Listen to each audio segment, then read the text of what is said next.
ಪೂಂಡ ಯಮರಾಜ ನಾನಾಗಿರುವಾಗ ನೀನ್ ಯಾವ ಯಮರಾಜ? ನಿನ್ನ ಹೆಸರೇನು? ನನ್ನ ಮಗಳೇ, ನನ್ನ ಹೆಸರು ಕೇಳಿದರೆ ನಿನ್ನ ಉಸಿರು ಹಾರಿರುವುದು ಖಂಡಿತ. 25 ವರ್ಷಗಳಿಂದ ನನ್ನ ತಂದೆ ಬೇರೆ ಕತ್ತುಕೊಳಿಸಿ ನನ್ನ ಆಸ್ತಿಯನ್ನ ಎತ್ತಿ ಹಾಕಿದ ಸರಿಗಾಗಿ ಇಂದು ನಿನ್ನ ಸ್ಥಿರ ಕತ್ತರಿಸಲು ಬಂದ ವೀರರಣ ವಿಕ್ರಮ. ವಿಕ್ರಮ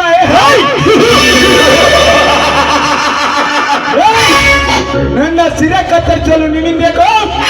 ಆ ಸೃಷ್ಟಿಕರ್ತ ಬ್ರಹ್ಮನಿಂದಲೂ ಸಾಧ್ಯವಿಲ್ಲ. ಒಂದು ವೇಳೆ ನನ್ನ ಮೊಟ್ಟ ಬಂದರೆ ನಿನ್ನ ರುಂಡವನ್ನು ಕತ್ತರಿಸಿ ನನ್ನ ಗೌಡನ ಚಾವಡಿ ಕಟ್ಟಬೇಕಾಗುತ್ತದೆ. ಒಂದು ಎಚ್ಚರ ಎಚ್ಚರ!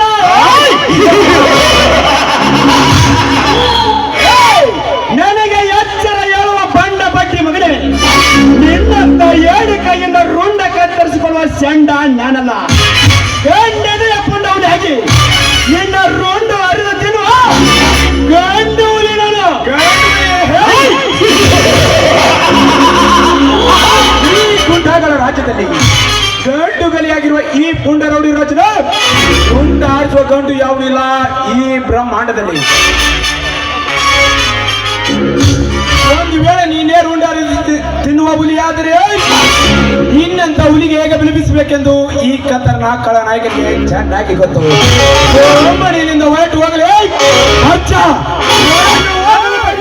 ಲುಚ್ಚ ಸೊಕ್ಕಿನ ಶ್ರೀಮಂತರನ್ನು ಒಟ್ಟು ಹಾಕಲು ಬಂದರೆ ಈ ರಣ ವಿಕ್ರಮ. ರಣ ವಿಕ್ರಮ ಸುಟ್ಟು ಅಥವಾ ಕೆಟ್ಟ ವಿಚಾರವನ್ನು ಬಿಟ್ಟು ಎಲ್ಲಿಯಾದರೂ ಬದುಕಿಕೋ, ಇಲ್ಲವಾದರೆ ನನ್ನ ಗುಂಡಿನ ಏಟಿಗೆ ಎರಿದು ಹೋಗುವುದು ರಕ್ತದ ಕಾಲುವೆ. ರಕ್ತದ